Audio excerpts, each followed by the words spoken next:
Welcome to the channel. Today, let's make some gluten-free garlic knots. I'm Jamie with Savorysaver. I share gluten-free recipes, tips, tricks, and resources to make your gluten-free lifestyle easier. So please consider hitting subscribe, and let's get started. Before we get started on this recipe, let me tell you where it comes from, and we're using a gluten-free flour that I have not used before on this channel or at all. So I'm excited to try this flour. It's a popular brand, you probably know it. So the recipe comes from the website Fearless Dining. It is a gluten-free website. There are plenty of recipes on there for you to look through, so I will link down below to that. And the flour we're gonna be using for this gluten-free recipe, we're using Cup for Cup. This is their multi-purpose flour. This is what Sandy over at Fearless Dining used for this recipe, so we're gonna use that. I will link below if you need to find this online. I actually can get this in most of the grocery stores here. So the ingredients in this, I do like to read over the ingredients for you guys, especially with a new gluten-free flour that I'm not familiar with, just so you can see if it works for you. It has cornstarch, white rice flour, brown rice flour, RBST, free, milk powder, tapioca flour, potato starch, and xanthan gum. So if you have a milk allergy or have issues with dairy, this is probably not gonna work for you.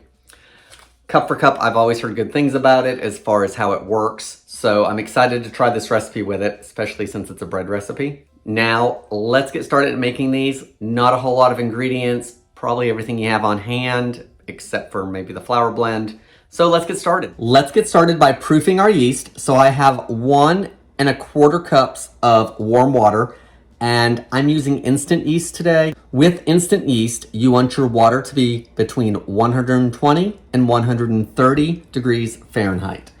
So to that, I'm gonna add 2.5 teaspoons of instant yeast. Now, one thing to note is that a packet of yeast is 2 1/4 teaspoon, and Sandy over at Fearless Dining is actually using a little bit more. So this is 2.5 teaspoons of yeast.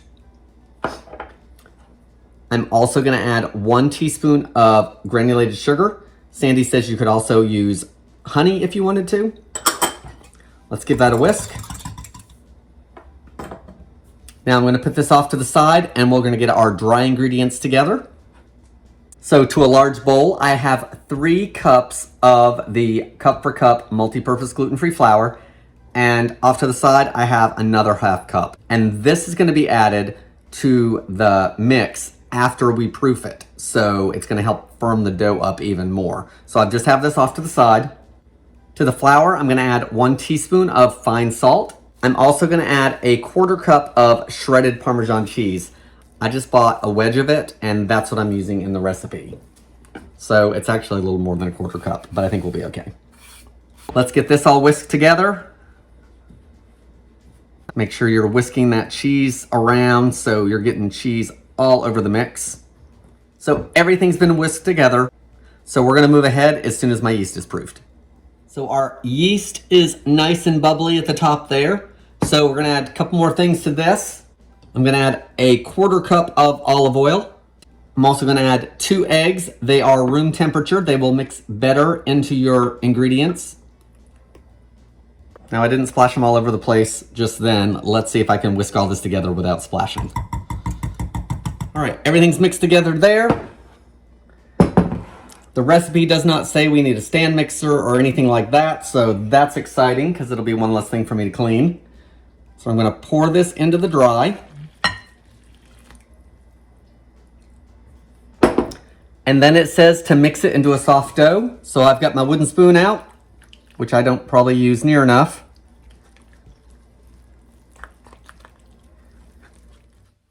All right, I'm gonna get my rubber spatula out, or silicone spatula, just to get all that flour mixed.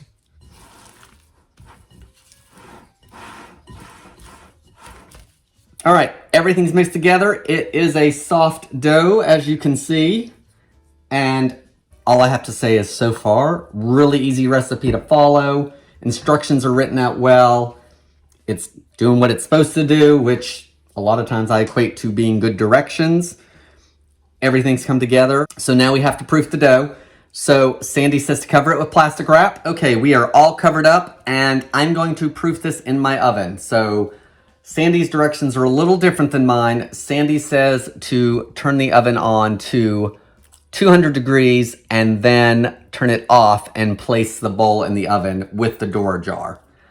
I don't do it that way. I turn it on even lower. I turn my oven on to 170, which is the lowest my oven goes. I let it preheat for 1 to 1.5 minutes, then I turn it off. Then I put my dough in the oven and I let it rise for whatever the time is on it with the door closed. So I'm gonna do it that way. So into the oven for an hour, and then we're gonna move forward with the recipe. And I just am hoping that the rest of the recipe goes as smoothly as this part did. It's been an hour and our dough actually has risen quite a bit. Not to the top of my bowl, but you can definitely see how much it's risen. So I like that. So now we're gonna add the 1/2 cup of flour that we had off to the side. It does say that this is gonna firm up the dough, and it's gonna be firmer than what you're used to because we are going to have to roll this, of course. So let's get this mixed in and see how it goes. All right, so let's try this to see if it works in there better.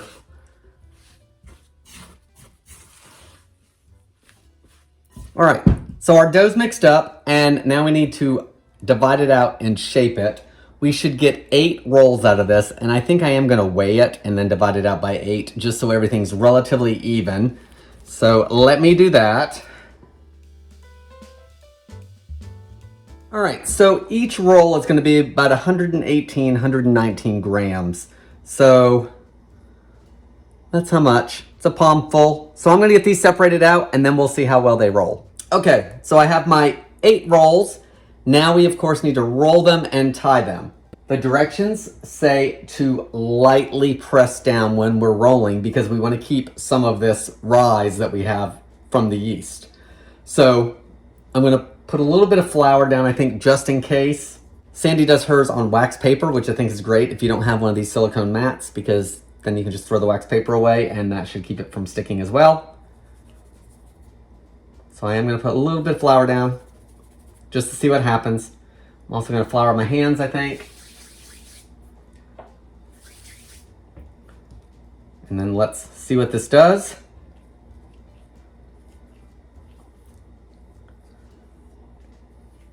I can feel that air inside, so I know that the yeast has been working. I think that little bit of flour on my hands is helping to keep me from sticking to it. Put a little bit more down.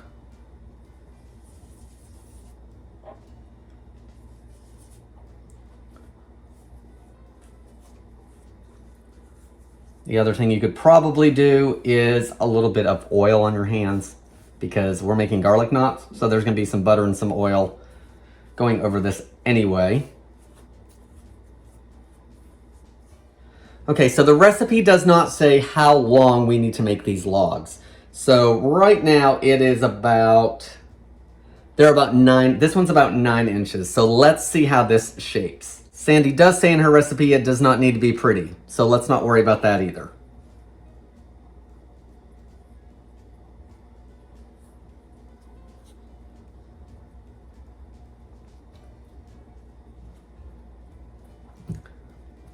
All right, so that's not a complete knot, but I think we're gonna be okay. I'm gonna put it over here.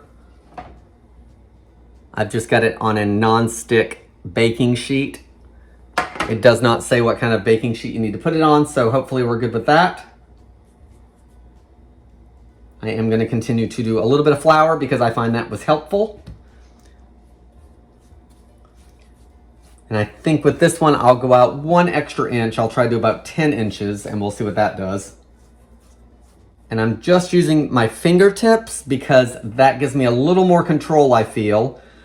If I'm using my palms, I'm gonna wanna press down more. So I think if I use my fingertips just to go back and forth, then I'm less likely to push down on that dough too hard. All right, I'm actually up to about 11 inches this time. Let's try to tie this into a knot.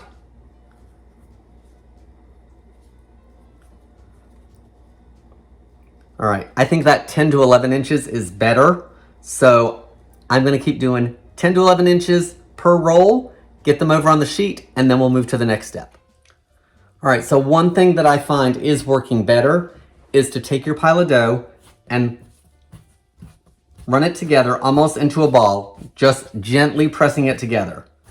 Now I have the entire dough ball covered in a little bit of flour, and it makes it much easier to roll out into a log because we've coated it in that gluten-free flour. So now I don't have hardly any sticking going on. So definitely squeeze it into a ball gently, and then maybe even squeeze it out into a log form just a little bit before you start rolling. Again, fingertips only. All right, guys, 8 garlic knots. I really like the way this dough handled. It wasn't super sticky. It's shaped relatively nice. Like, I have no issues with this recipe so far. The next thing we need to do is it needs to rise for a little bit longer. So it says to cover it again with plastic wrap. Let's see if I have enough. I think we're gonna call that good. I'm gonna put this on the counter off to the side. I'm gonna turn my oven on to 400 degrees. Should take about 15 minutes for the oven to come to temp. These need to rest for 20 minutes. So timing wise, I'm doing pretty good. Once that oven comes to temp, we'll get some butter and garlic brushed on these and get them baked off. Okay, it's been 20 minutes. My oven is preheated to 400 degrees. They look like they've risen a little bit. Let's get our garlic butter made. I've got half a stick or 4 tablespoons of unsalted butter. The original recipe calls for 1 clove of minced garlic. I'm actually using garlic powder today. The only garlic I have in the house that is minced is the jarred stuff in the fridge, and I don't really like the taste of it in something like this. I'd rather have fresh. So I'm gonna use garlic powder instead, and I think I will do half a teaspoon. I'm also gonna use a teaspoon of dried parsley.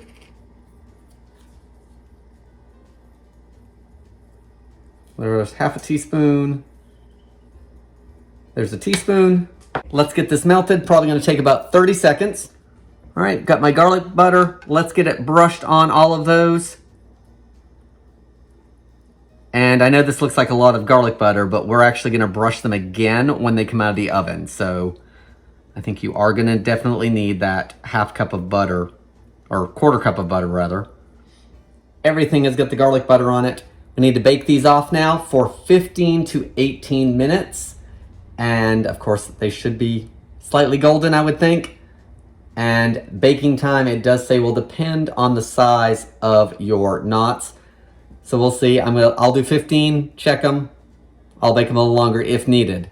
So let's get these baked off so we can give them a taste. It's actually been 17 minutes. I did them for the 15, and then I decided to go another couple minutes just to be on the safe side. But look at these things. Look how big they got. They are amazing looking. I'm super excited. My knots, evidently, I'm not very good at sometimes because I have some that are not quite knotted. But look, they've browned up some. There's parsley all over it. So 2 more things left to do. 1, we're gonna put some more garlic butter on them. So brush each one again to give it that extra garlic butter flavor. And make sure to scoop up some of that parsley each time you do it, because it wants to sink to the bottom. I have a feeling that this garlic powder worked just fine instead of using fresh garlic, but by all means, if you have fresh, use it. Everything's been coated. The final thing for you guys is for me to test these and give you guys any tips and pointers and my thoughts on the recipe. I have to take a couple photos first, so I'm gonna do that, let these cool for just a minute, and then we're gonna give them a taste. It's taste test time. And just look at how good those look. Look how golden they are on the bottom. I can smell the garlic and the parsley. Really excited about trying these. I did 17 minutes. Recipe says 15 to 18. Let's see how it comes out. Looks pretty bread-like inside. So I think that these taste pretty good. I could actually use a little more salt in the recipe probably. Preference on my part. Texture-wise, It's as good as any other gluten-free roll. Probably a little better than other gluten-free rolls, actually. Fluffy, a really good chew to it. Buttery. I can't taste the Parmesan cheese in the rolls, to be honest, but don't skip that part. I think it definitely probably adds some extra salt to the recipe. It's cheese. What's it gonna hurt?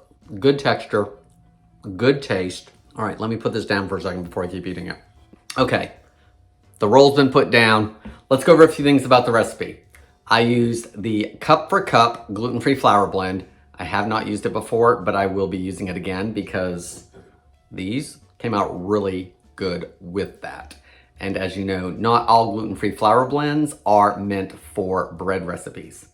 So, Cup for Cup, gluten-free flour was what was used. This is off of the Fearless Dining website. Sandy Gartner, I think is how you say her name. So definitely check out the link below to her website and the full instructions. I will leave the ingredients list below, as well as a link to anything you may need, the flour and the silicone mat, if you guys are interested in looking at that.